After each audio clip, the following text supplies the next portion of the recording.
sauti ya bastola ikisikika. Chuma cha bastola kilikuwa cha baridi ya mauti, lakini koo la Elias lilikuwa linaungua kwa moto wa hasira. Katika mji wa Kilimani kulikuwa na ukimya wa aina yake kila gari la polisi lilipopita. Sio ukimya wa heshima, bali ni ukimya wa hofu. Katikati ya hofu hiyo alikuwepo Inspekta Juma, mtu aliyekuwa na sauti nzito na macho yaliyopoteza chembe ya huruma miaka mingi iliyopita. Kwake yeye, sare ya polisi haikuwa alama ya ulinzi, bali ilikuwa rungu la kuwaponda wale wote waliothubutu kumtazama usoni. Siku hiyo, jua lilikuwa likizama kwa rangi ya machungwa, lakini katika mtaa wa biashara, mambo yalikuwa yamechacha. Inspekta Juma alishuka kwenye gari lake jipya la kifahari, gari ambalo mshahara wake wa kiserikali nusu yake usingeweza hata kununua tairi moja. Alielekea moja kwa moja kwenye duka la Mzee Bakari, muuza jumla wa nafaka aliyekuwa akijitafutia riziki ya halali kwa miaka mingi. Bakari, leo mbona mchango wa ulinzi hujaufikisha ofisini? Juma aliuliza huku akigonga meza ya mbao kwa kishindo. Mzee Bakari akitetemeka alijibu kwa sauti ya chini, afande, biashara imekuwa ngumu mwezi huu, mavuno yamechelewa na wateja ni wachache, naomba niongezee siku 2 tu. Inspekta Juma alicheka kicheko cha dharau kilichovuma mtaa mzima. Siku 2? Sheria haisubiri mzee, na sheria hapa Kilimani ni mimi. Bila kutoa onyo lolote, Juma aligeuka na kuwaashiria askari wake wawili waliokuwa nyuma, pakieni gunia 5 za mchele na 10 za mahindi kwenye gari langu. Hii ni faini ya kuchelewesha malipo. Lakini afande, hizo ndizo nimebaki nazo kulisha familia yangu na kulipa kodi. Mzee Bakari alipiga yowe la kukata tamaa. Juma alimsogelea Mzee Bakari mpaka pua zao zikagusana. Ukisema neno lingine, nitakufungulia kesi ya uhujumu uchumi na utaozea selo. Chagua moja, njaa ya siku chache au giza la gereza la maisha. Wakati magunia yakipakiwa, vijana wa mtaani walikuwa wakitazama kwa mbali, nyuso zao zikiwa zimekazwa kwa hasira isiyoweza kutokea nje. Katikati yao alikuwepo kijana mmoja, Elias, ambaye mdogo wake alikuwa amewahi kusingiziwa kesi na inspekta huyo huyo. Juma alipanda garini, akashusha kioo na kuwatazama watu wale kwa dharau, kisha akaondoka kwa kasi na kuacha vumbi likitanda juu ya duka la Mzee Bakari lililobaki tupu. Hakujua kuwa vumbi lile lilikuwa likianza kuwasha moto wa chuki ambao ungekuja kumteketeza hapo baadaye. Baada ya uporaji ule dukani kwa Mzee Bakari, habari zilienea mtaa mzima kama moto wa nyika. Watu walikuwa wakizungumza kwa kunong'ona, kila mmoja akiwa na hadithi yake ya uonevu mikononi mwa Inspekta Juma. Mara hii Juma hakutosheka na bidhaa, aliamua kuweka kodi ya barabara isiyo rasmi kwa kila dereva wa bodaboda na daladala anayeingia mjini Kilimani. Siku ya pili yake, Elias alikuwa ameketi kwenye kijiwe cha fundi baiskeli, macho yake yakiwa yamejawa na mawazo mazito. Alimuona rafiki yake wa dhati, Hamisi, akisukuma bodaboda yake huku akichechemea. "Hamisi, imekuwaje tena?" Elias aliuliza kwa mshtuko. Hamisi alipanguza damu kidogo iliyokuwa mdomoni. "Ni Juma Elias. Alinizuia pale njia panda, akataka 500 kwa kosa la kutovaa kofia ngumu ya ziada. Nilipomwambia sina, alinipiga kofi na kunyang'anya ufunguo wa pikipiki. Amesema nikitaka funguo yangu nifikishe pesa hiyo ofisini kwake kesho asubuhi." Elias alisimama kwa hasira, akajikuta akipiga teke kopo la bati lililokuwa karibu. Huyu mtu anadhani yeye ni mfalme wa Kilimani? Huu si ulinzi, huu ni ujambazi wa kutumia sare. Wakati huo huo, katika ofisi yake yenye kiyoyozi kikali, Inspekta Juma alikuwa amekaa akipanga rundo la noti mezani. Hakujali sauti za malalamiko zilizokuwa zikivuja nje ya mlango wake. Alijiamini kwa sababu alikuwa na mtandao mkubwa wa watu wakubwa aliokuwa akiwagawia sehemu ya mapato yake haramu ili kumlinda. Kumbuka Juma, sauti ya mmoja wa askari wake waaminifu, Sajenti Simon, ilisikika. Watu wa mtaa wa chini wameanza kukusanyika kwa siri kwa mzee Bakari. Huoni kama tunaanza kuchochea nyuki? Juma alicheka, kicheko kile kile kilichokosa huruma. Nyuki? Wale ni wadudu tu Simon. Nyunyizia moshi kidogo wa virungu na mabomu ya machozi, wote watakimbia. Kesho nataka operation ya kusafisha mji. Kamata yeyote anayezurura baada ya saa 2 usiku. Tukishawakamata, tutawadai faini ya papo hapo. Elias alijua kuwa kulalamika pembeni hakutoshi. Usiku ule alijitosa kwenye mkutano wa siri uliokuwa ukifanyika nyuma ya ghala la mzee Bakari. Watu walikuwa na hasira, lakini pia walikuwa na uoga. Ndugu zangu, Elias alianza kusema, sauti yake ikiwa na mamlaka ya kijana aliyechoka kuonewa. Juma ana silaha, ana sare na ana nguvu ya dola. Lakini sisi tuna kitu kimoja ambacho yeye hana: ukweli. Tusipochukua hatua sasa, kesho atakuja kuchukua watoto wetu. Mzee Bakari alikohoa kidogo. Lakini Elias, tutafanyaje? Tukimripoti kwa wakubwa zake, yeye ndiye anayepokea malalamiko hayo. Elias alitabasamu kidogo, tabasamu la siri. Hatutaenda polisi. Tutaenda kule ambako hawezi kufuta ushahidi. Elias alijua fika kuwa kupambana na Inspekta Juma kwa nguvu za mikono ni sawa na kujipeleka gerezani kwa hiari. Alihitaji ushahidi ambao Juma asingeweza kuuunguza wala kuufuta kwa kutumia mamlaka yake. Akiwa kama kijana mwenye uelewa wa mambo ya kisasa, Elias aliamua kutumia simu yake kama silaha ya ukombozi. Siku iliyofuata, Elias alimuomba Hamisi, yule dereva wa bodaboda aliyepokwa pikipiki, aende ofisini kwa Juma akiwa ameficha kifaa kidogo cha kurekodi sauti kwenye kola ya shati lake, huku Elias akijificha nje ya dirisha la ofisi hiyo akiwa na simu yenye uwezo mkubwa wa kurekodi video. Afande, nimeleta 200,000. Nimeshindwa kutimiza 500,000. Naomba unirejeshe pikipiki yangu, nikalete nyingine jioni, Hamisi alisema kwa sauti ya unyenyekevu ya kuigiza. Juma alinyanyuka kwenye kiti chake, akatema mate sakafuni. 200,000? Unadhani mimi nafanya biashara ya nyanya hapa? Nimeshasema 500,000 ama pikipiki yako inauzwa kama chuma chakavu kesho asubuhi. Juma alichukua zile 200,000 na kuziweka mfukoni mwake ya suruali yake ya sare bila kutoa risiti yoyote, kisha akamshika Hamisi shati. Na ukileta ukaidi, nitakubambikia kesi ya kupatikana na kete za bangi. Unajua ninavyoweza kufanya, au sio? Kupitia dirisha lililokuwa wazi kidogo, simu ya Elias ilikuwa ikirekodi kila kitu, kuanzia kitendo cha Juma kupokea rushwa hiyo mpaka vitisho vyake vya kubambikia watu kesi. Elias alikuwa akitetemeka kwa msisimuko, akijua kuwa sekunde hizo chache ndizo zilizobeba hatima ya mji wa Kilimani. Hata hivyo, kabla Elias hajaondoka, askari mmoja aliyekuwa akifanya doria nje aliona kivuli. "Wewe, unafanya nini hapo dirishani?" Askari huyo alipiga kelele. Elias hakusubiri swali la pili.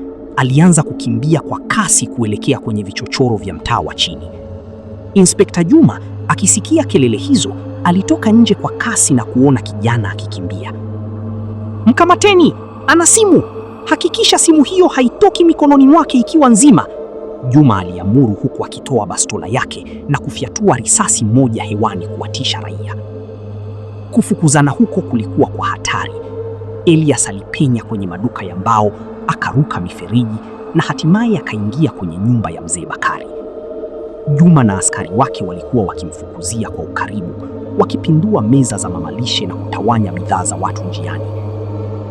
Juma alijua kuwa ikiwa picha zile zitafika kwenye mitandao ya kijamii au kwa wakubwa wake wa makao makuu kabla hajajipanga, safari yake ya utumishi ingeishia hapo. Alikuwa na dakika chache tu za kumzima Elias kabla ya dunia kuona sura yake halisi. Elias, akiwa amejificha ndani ya dari la mzee Bakari, aliona mwanga wa tochi za askari ukimulika mlangoni. Alikuwa na machaguo mawili: kukimbia tena au kuanza kurusha video hiyo mtandaoni hapo hapo huku mikono ikitetemeka.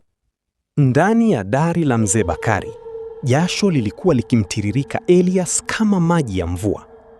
Kwa nje, alisikia sauti nzito ya buti za kijeshi zikikanyaga sakafu ya saruji. Inspekta Juma alikuwa akitoa amri kwa sauti ya ukali: vunja kila mlango, hakikisha huyo mbwa hachomoki na hiyo simu. Elias alitoa simu yake. Mikono yake ilikuwa ikitetemeka kiasi kwamba ilikuwa vigumu kugusa kioo cha simu. Mtandao wa internet ulikuwa unasuasua na alama ya loading ilionekana kukwama kwenye 45%. Tafadhali, nenda.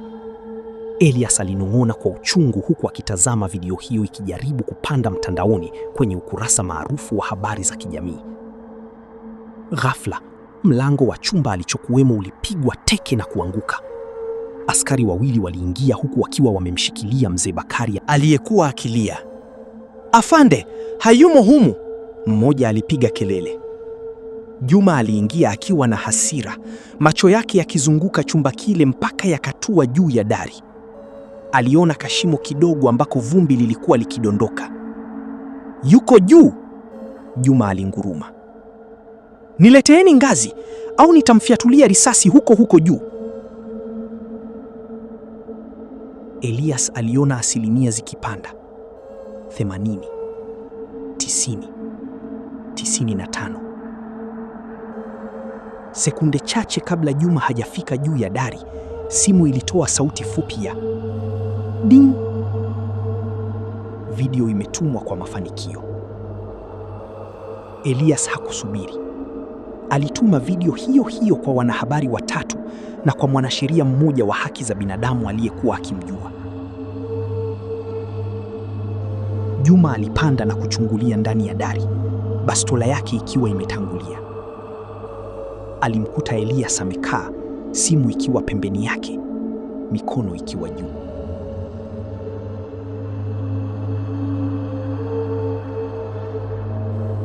Alitabasamu kwa ushindi wa dharau. "Umechelewa kijana, ushahidi wako sasa ni takataka." Elias alitabasamu kwa mara ya kwanza tangu asubuhi ile. "Simu ni takataka afande, lakini kile kilichokuwa ndani yake sasa hivi kiko duniani kote. Angalia simu yako, labda utajiona unavyopokea 200,000 za Hamisi." Juma alistuka. Alitoa simu yake ya mkononi na kukuta ujumbe zaidi ya 100. Video ile ilikuwa imesambaa kama umeme. Kwenye mitandao ya kijamii, watu walikuwa wakitagi akaunti za jeshi la polisi, waziri wa mambo ya ndani na rais. Hasira ya wananchi wa Kilimani ilikuwa imelipuka kidijitali. "Unajua umefanya nini?" Juma alimkamata Elias koo, uso wake ukiwa na rangi ya zambarau kwa hasira. "Nitaenda gerezani, ndiyo, lakini nitaenda baada ya kuhakikisha wewe haupo duniani kusimulia hadithi hii." Juma alimvuta Elias kwa nguvu na kumshusha chini. Aliamuru askari wake wamfunge pingu na kumtupa kwenye gari la polisi. Lakini walipotoka nje, walikutana na kitu ambacho hawakukitegemea. Mtaa mzima wa Kilimani ulikuwa umefunga njia. Watu walikuwa wamesimama, wameshika simu zao mkononi, wakirekodi kila hatua ya Juma. Nje ya nyumba ya mzee Bakari, hali ilikuwa ya wasiwasi mkubwa.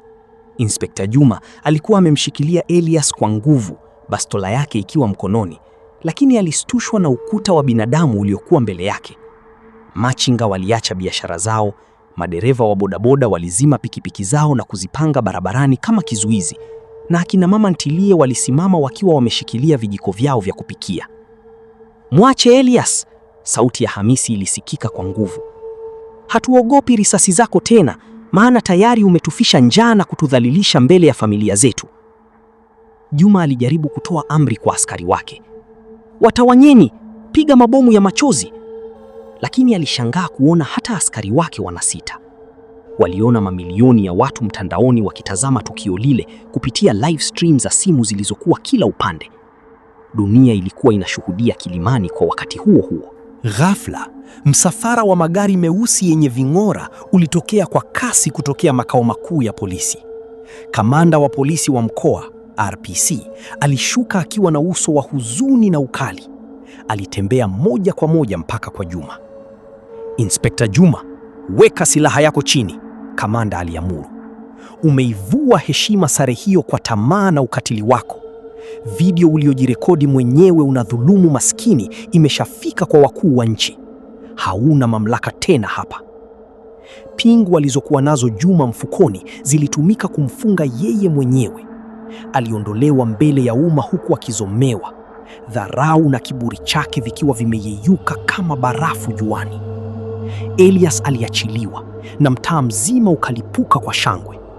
Lakini moyoni mwake Elias alijua kuwa huu ulikuwa mwanzo tu wa mapambano mapana zaidi. Ujumbe wa hadithi: sare isitumike kama rungu la dhuluma. Hadithi hii ya Kilimani si hadithi ya kufikirika tu, ni kioo cha maisha ya kila siku ya machinga, bodaboda na mamantilie katika mitaa yetu. Kwa watumishi wa umma, kumbukeni kuwa madaraka ni dhamana. Sare ya polisi inapaswa kuwa kimbilio la mnyonge, si chanzo cha umaskini wake. Unapompora machinga mtaji wake, unaua ndoto ya watoto wanaotegemea mkate ule. Unapomnyanyasa dereva wa bodaboda kwa makosa ya kutengeneza ili upate chai, unavunja misingi ya amani na kuandaa bomu la chuki ambalo siku likilipuka halitabakiza yoyote. Kwa watu wa hali ya chini, kamwe msikubali unyonge kuwa kilema chenu. Elias hakutumia bunduki, alitumia ukweli na teknolojia. Katika ulimwengu wa sasa, simu yako ni shahidi wako. Umoja wenu ndio nguvu yenu. Mnyonge mmoja anaweza kuonewa, lakini wanyonge 1000 walioungana ni jeshi lisiloshindika. Haki ni msingi wa amani. Mfumo unaowalea akina Juma na kuwanyonya akina Bakari hauwezi kudumu. Amani ya kweli haipatikani kwa vitisho vya virungu na mabomu au bunduki, bali kwa usawa na haki mbele ya sheria. Sheria isipomlinda maskini, basi haina haja ya kuheshimiwa na matajiri. Mwisho wa hadithi, Juma alihukumiwa na pikipiki ya Hamisi ikarejeshwa. Lakini funzo kubwa lilibaki: mamlaka bila hofu ya utu na heshima kwa binadamu ni sumu inayoteketeza jamii nzima. Mtunzi wa hadithi naitwa Wazir Isa.